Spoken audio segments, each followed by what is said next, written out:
Here are the 24 actual best books to read in 2024 from different genres that will change your life. Not only that, I will also share a secret book at the end of the video that has the potential to change your reality and make your dreams come true effortlessly.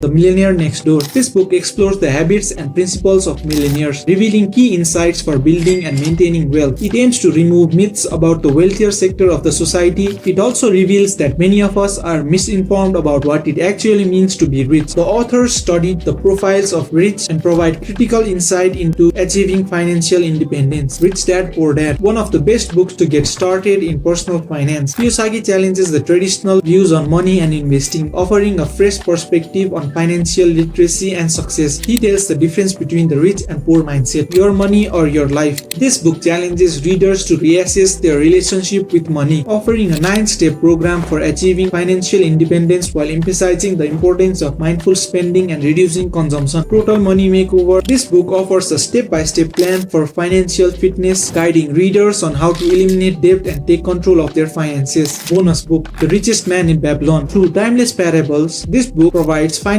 wisdom and principles for wealth building. Productivity. Atomic Habits. This book explores the power of small habits and their transformative impact on personal and professional productivity. James Clear distills the most fundamental information about habit formation so you can accomplish more by focusing on less. Deep Work. In this distracted world, extreme focus on one task is rare, and it is the thing that separates high performers with average performers. Newport discusses the importance of focused, undistracted work and provides strategies to cultivate deep work habits. Essentialism. If you want to achieve more by doing less, then this book is for you. It simplifies life by focusing on essential, enabling increased productivity and fulfillment. Essentialism is a disciplined, systematic approach for determining where our highest point of contribution lies, then making execution of those things almost effortless. The essentialist lives to pursue less is better. The One Thing. If you are a fan of multitasking and struggle on emphasizing the power of concentration on the most impactful tasks to achieve extraordinary results in both work and life, this book focuses on the importance of focusing on one goal at a time. This book focuses on essential concepts such as prioritization, creating goals, and the effectiveness of single tasks over multitasking. Bonus book. Getting Things Done. David Allen presents a comprehensive system for improving productivity and organizing tasks and reducing mental clutter. Health. The Blue Zones. If you want to know the secrets of people who live the longest, then this book is for you. This book explores the lifestyle and diets of region where the people live the longest and healthiest, providing tips on how to adopt similar habits for a longer and happier life. How Not to Die. Dr. Greger examines the link between nutrition and chronic diseases, offering practical advice on a plant-based diet for optimal health. How Not to Die examines each of the most common diseases to reveal what, how, and why different foods affect us, and how increasing our consumption of certain foods and avoiding others can dramatically reduce our risks of falling sick and even reverse the effects of disease. The Body Keeps the Score. Physical wounds are healed easily, but what about the psychological wounds? This book reveals the impact of trauma on the human mind and body and provides innovative treatments for overcoming it. Why We Sleep. Sleep not only nourishes the body but also the mind and the soul. So Why We Sleep is a science of sleep, emphasizing its critical role in physical and mental well-being. Dr. Walker explains how we can harness sleep to improve learning, mood, energy levels, regulate hormones, and prevent diseases. Bonus. The China Study. The Campbells present comprehensive research on health benefits of plant-based diet, challenging traditional views on nutrition, philosophy. Meditations. If you want to know what the most powerful man of the Roman Empire thought, then Meditations is the book for you. This book is a collection of personal writings by the Roman Emperor Marcus Aurelius, reflecting Stoic philosophy and wisdom of life. The Art of Happiness. A conversation between Dalai Lama and a psychiatrist, offering insights on finding true and lasting happiness. The Nicomachean Ethics is Aristotle's best-known work on ethics, that which is the goal and end at which all our actions aim. Aristotle explores the concept of virtue and ethics. The Tao of Pooh. Benjamin Hoff introduces Taoist philosophy through the characters of Winnie the Pooh stories, making it accessible and delightful. This is a story about how to stay calm and happy in all circumstances. Bonus. The Bhagavad Gita. An ancient Indian text that imparts spiritual knowledge and guidance through a conversation between Prince Arjuna and God Krishna. Self-help. 7 Habits of Highly Effective People. possible. Covey presents a holistic approach to personal and professional effectiveness, focusing on principles that lead to lasting success. This book emphasizes proactive thinking, prioritization, effective communication, collaboration, and personal growth. Daring Greatly, a self-improvement book about embracing vulnerability and staying resilience in order to lead a more wholehearted life. Through personal anecdotes and research, Brown challenges the notion that vulnerability is a weakness and encourages readers to cultivate courage and compassion. Mindset. Did you know that there are two types of mindsets, fixed and growth? If you want to know which one you have, then read The Mindset. Dweck introduces the idea of growth mindset, highlighting the impact of mindset on success and personal development. The Subtle Art of Not Giving. Manson challenges conventional self-help advice and encourages embracing life's challenges with realistic and values-driven approach. He argues that individuals should seek to find meaning through what they find to be important and only engage in values that they can control. Bonus book: How to Win Friends and Influence People. This is a classic book that offers timeless advice on human relation and effective communication. Relationship: 5 love languages. How many types of love languages do you know? Chapman identifies 5 love languages and provides insight into how individuals express and receive love in relationship. According to him, people express and receive love in 5 different ways. Attached. The authors explore attachment theory, helping readers understand and navigate the dynamics of romantic relationships. This book explores how our attachment styles impact our relationship. It provides insight into why we are attracted to certain people and how to build more secure relationships and avoid common pitfalls. Men are from Mars, women are from Venus. John Gray explores the inherent differences between men and women in communication and relationships, offering insights for improved understanding. Hold Me Tight. Do you want to know about attachments? Then Hold Me Tight is a book for you. It explores the science and benefits of attachment and offers practical exercises to improve communication, understanding, and emotional intimacy in couples. Here is a bonus book that will actually change your life. If you want to know why some people are successful and some people are unsuccessful, even with same efforts, then Reality Transfusing is the book for you. Reality transfusing is a powerful technique that allows individuals to shape their own reality and achieve what they desire in life without having to fight for it. If you want more information, then you can watch this video next.